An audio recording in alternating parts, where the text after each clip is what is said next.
I never planned to keep my success a secret. But after a decade of watching my family mock my career choices while living in my private penthouse overlooking Central Park, I had grown accustomed to the irony of it all. My name is Olivia Winters, though the business world knows me only as O.W. Blackwood, the reclusive founder and CEO of Blackwood Innovations. To my family, I'm just their disappointing middle child who wastes her time with freelance tech consulting instead of joining the family law firm. The day everything changed started like any other. I was reviewing acquisition reports in my private office on the top floor of Blackwood Tower when my assistant, Michael, rushed in with an unusual expression on his face. "Ms. Winters, you need to see these job applications," he said, placing a tablet in front of me. They just came through HR. I glanced at the screen and nearly choked on my coffee. There, in pristine digital formatting, were the resumes of my sister Diane and my brother James. Both had applied for executive positions at Blackwood Innovations. "There's more," Michael added, scrolling to another document. "Your father's law firm is also pitching their services to our legal department. The meeting is scheduled for next week." I leaned back in my chair, memories flooding back from 10 years ago. I was fresh out of college with a computer science degree, pitching my ideas for revolutionary software architecture to my family over dinner. "Tech startups are a dime a dozen," my father had scoffed, barely looking up from his legal briefs. "Winters and Associates has been a respected law firm for 3 generations. That's real success, not this coding nonsense." Diane, 2 years older and already a junior partner at the firm, had smirked. "Come on, Dad. Let her play with her computers. She can always come work as our IT support when she fails." Only my younger brother James had shown any interest, but even that was condescending. "Maybe you could build us a better website for the firm," he had suggested, as if that was the height of technological achievement. I left that dinner knowing I would never convince them to see my vision. So I stopped trying. Instead, I took my savings, borrowed against my trust fund, and started working in absolute secrecy. The first few years were brutal. I worked out of a tiny apartment, taking legitimate freelance jobs while building my company on the side. Every family gathering became an exercise in restraint as they pitied my struggling career. Still doing that freelance thing became their constant refrain, always tinged with mock concern and real condescension. What they didn't know was that my freelance thing was a cover for building one of the most innovative software companies in the world. Blackwood Innovations revolutionized enterprise architecture, cloud computing, and artificial intelligence. By the 5th year, we were valued at over $2 billion. By the 8th year, we had gone public, and my personal worth exceeded the combined value of every law firm in New York. Through it all, I maintained my cover. I kept my small apartment for family visits. Though I lived in a penthouse, I drove an old Honda to family functions, while my collection of luxury cars sat in a private garage. I endured their pitying looks while donating more to charity each year than their firm made in profit. Now, staring at their job applications, I felt a strange mix of emotions. Part of me wanted to reject them immediately, to let them feel a fraction of the dismissal they had shown me. But another part saw an opportunity for something more satisfying. "Michael," I said finally, "schedule the interviews. But don't conduct them in the executive suite. Use the small conference room on the 15th floor." He raised an eyebrow. "The one we use for junior positions?" "Exactly. And don't tell them anything about meeting with O.W. Blackwood. Let them think they're interviewing with middle management." After Michael left, I opened my laptop and began researching my siblings' recent careers. Diane had left our father's firm 2 years ago after a failed attempt to modernize their practice. James had bounced between several firms, never quite living up to our father's expectations. Now they both wanted to join the tech world they had once mocked. My phone buzzed.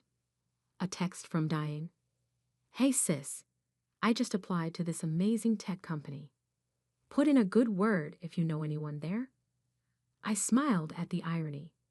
For 10 years, she had never once asked about my work or shown any interest in tech. Now that she needed something, suddenly my connections mattered. "I'll see what I can do," I replied, knowing that tomorrow would change everything. That evening, I stood in my penthouse, watching the sunset paint the city in shades of gold. On my desk sat an old photo from my college graduation, the last time my family had shown any real pride in me. Even then, it was tempered with concern about my impractical career choice. My assistant's voice came through the intercom. "Ms. Winters, your siblings' interviews are scheduled for tomorrow at 10 a.m. Your father's law firm pitch is set for 2 p.m. Are you sure about this?" I thought about all the family dinners where I sat quietly while they bragged about their legal victories. All the holidays where they treated me like a cautionary tale. All the times they could have supported me, but chose to judge instead. "Yes, Michael, I'm sure. Tomorrow, the Winters family will finally learn what real success looks like." I picked up the photo, studying my younger self's hopeful expression. Back then, I had wanted so desperately to prove myself to them.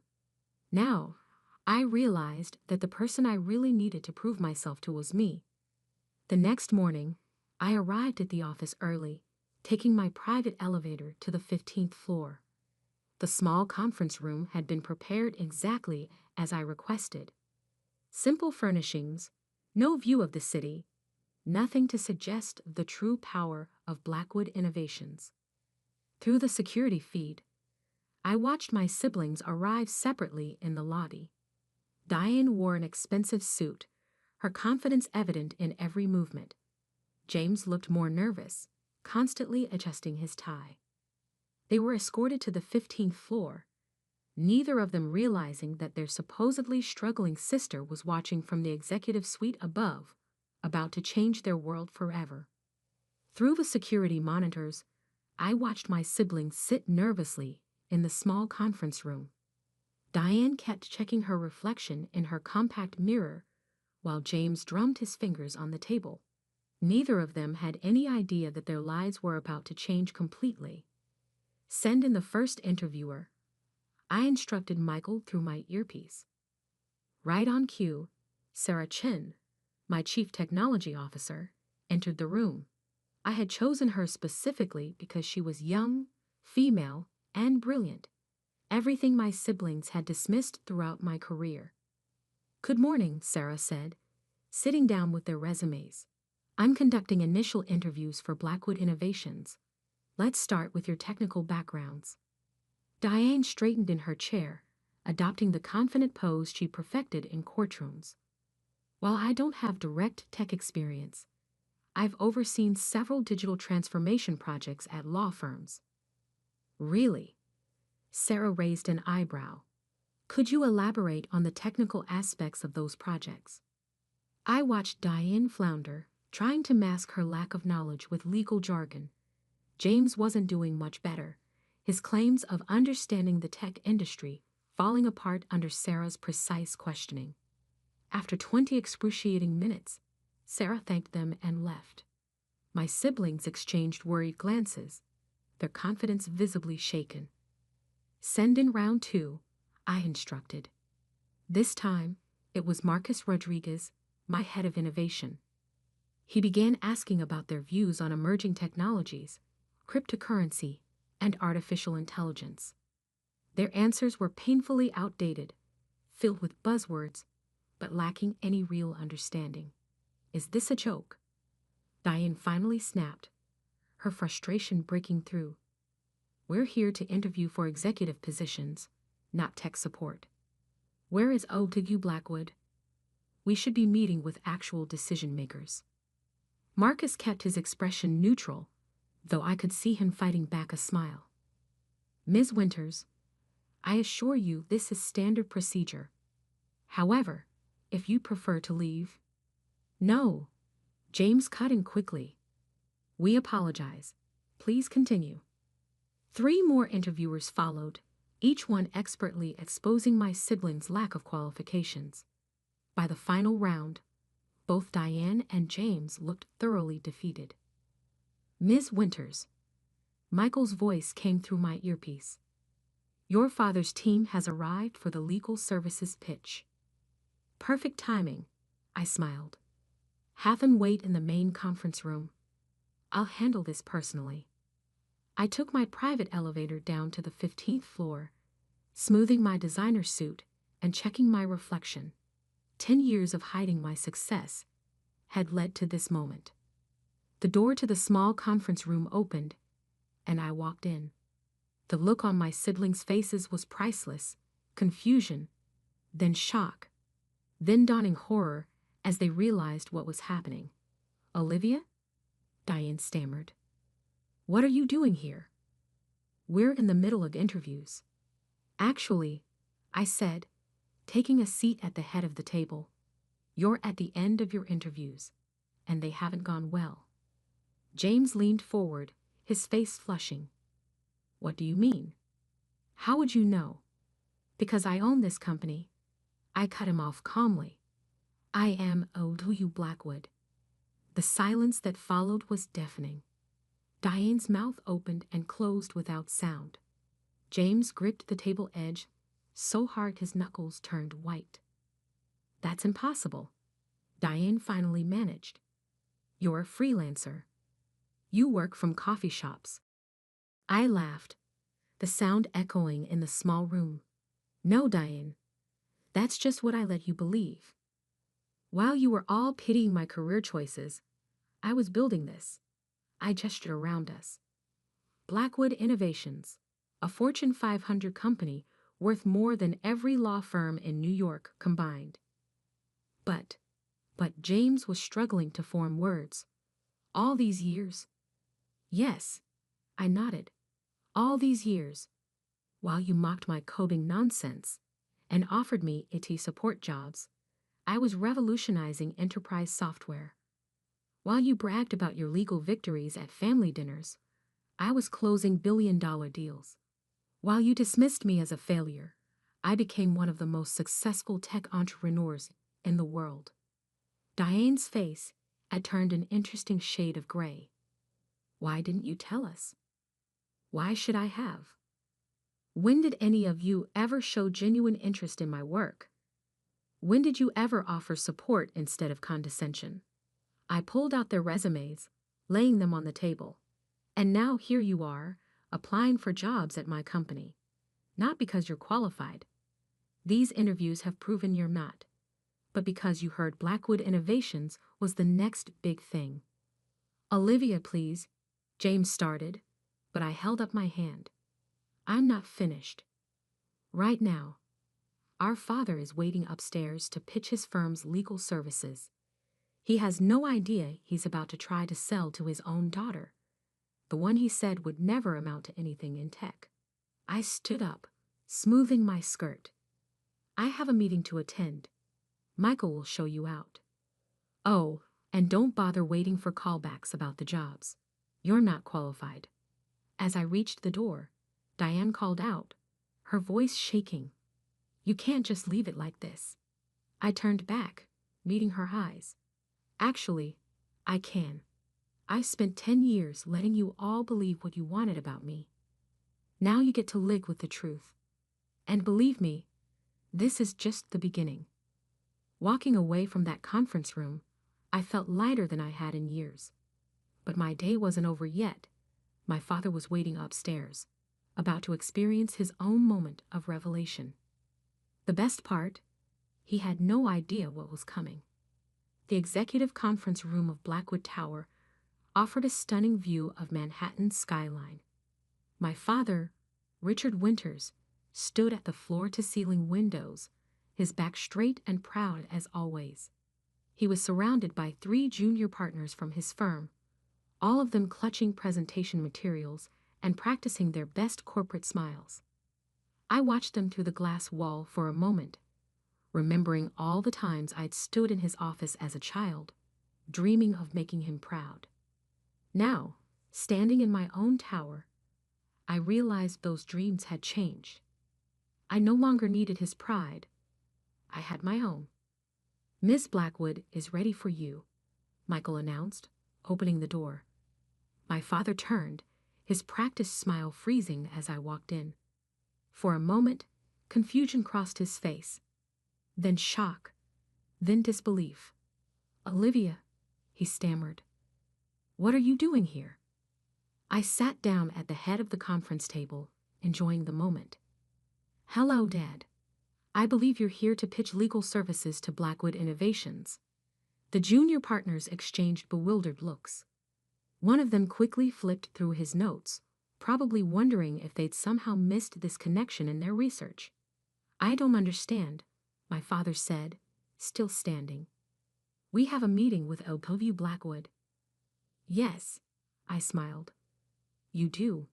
Please, sit down." Realization dawned slowly on his face as he sank into a chair. You're LW Blackwood?" "Yes, founder and CEO of Blackwood Innovations, the company you're so eager to represent." I turned to the junior partners. "I apologize, but this meeting needs to be private. Family matter." They practically ran from the room, leaving me alone with my father. For a long moment, neither of us spoke. He stared at me like he was seeing a stranger. "How?" he finally managed. "How did I build a multi-billion-dollar tech company while you thought I was struggling? Or how did I keep it secret from a family of supposedly brilliant lawyers?" "Both," he whispered. I leaned back in my chair. "I built it the same way I tried to tell you I would, 10 years ago at that dinner. Remember? When you said tech startups were a dime a dozen." He flinched at the memory. "As for keeping it secret," I continued, "that was surprisingly easy. You were all so convinced I was a failure that you never bothered to look closer. Did you know Blackwood Innovations has been featured in Forbes 12 times? That I've been on CNBC? That our IPO was the biggest tech offering of the decade? But your apartment, your car, props," I said simply. "I kept them to maintain the illusion you all preferred. The struggling daughter who couldn't match up to her sibling's success." My father's face had aged 10 years in 10 minutes. "Diane and James, they applied for jobs here." "Yes, they did. They just finished their interviews, in fact. It didn't go well." He straightened in his chair, some of his old authority returning. "Now see here, Olivia. They're your family. Surely you could." "Could what, Dad?" I cut him off. "Give them jobs they're not qualified for. Like you offered me that support position at your firm?" I pulled out his firm's proposal. "Or should I just hire your firm because we're family? Is that how you think business works?" "That's not fair," he protested weakly. "No. What's not fair is spending a decade dismissing your daughter's dreams and abilities because they didn't match your narrow definition of success." I stood up, walking to the windows. "Look at this building, Dad. Look at what I built while you were telling everyone I was wasting my potential."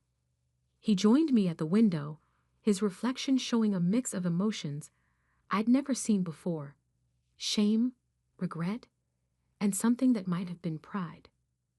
"Why tell us now?" he asked quietly. "Because it was time.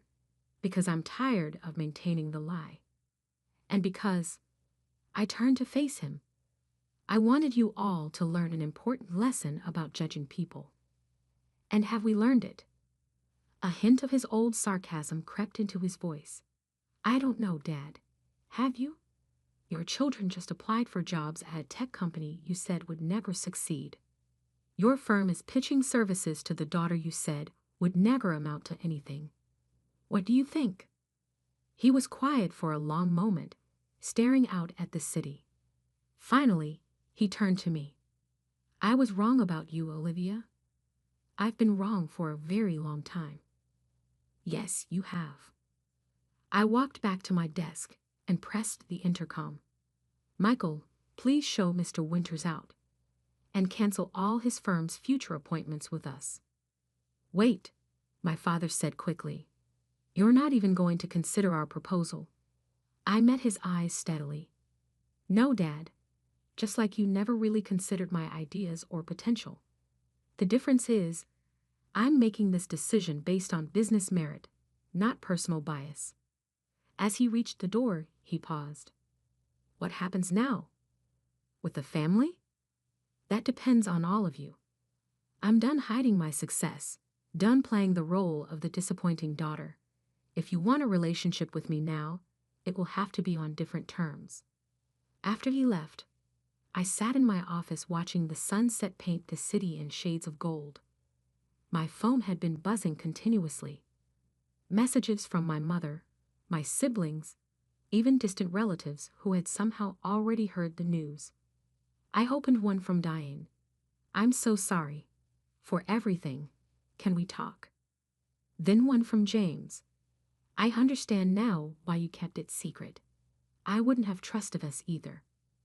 Finally, one from my father. You've built something remarkable. Not despite ignoring my advice, but because you had the courage to follow your own path. I'm sorry I couldn't see that sooner. I didn't respond to any of them immediately. Instead, I called Michael in. Cancel my dinner plans, I told him. I need you to set up something else. The next evening, I hosted a family dinner in my penthouse, my real home, not the small apartment I'd used as a cover.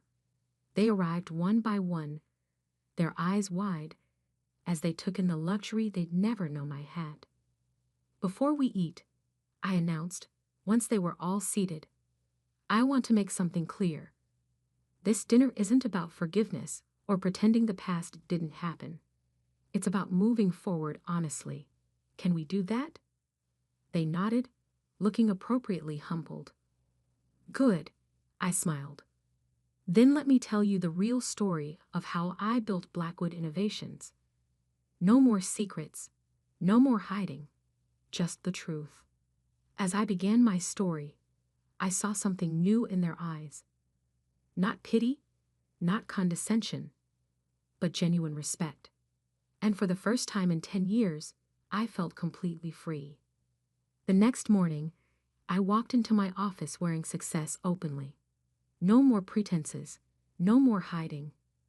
My family had learned their lesson about underestimating people, and I had learned that sometimes the best revenge isn't proving others wrong, it's proving yourself right. The press got wind of the story, of course. Tech billionaire's secret identity revealed became the headline of the week. But I didn't care anymore. I had spent 10 years building something extraordinary while my family believed I was failing. Now they would spend the rest of their lives knowing that their biggest failure wasn't in business. It was in failing to see the success right in front of them. And that was worth more than any fortune I'd built.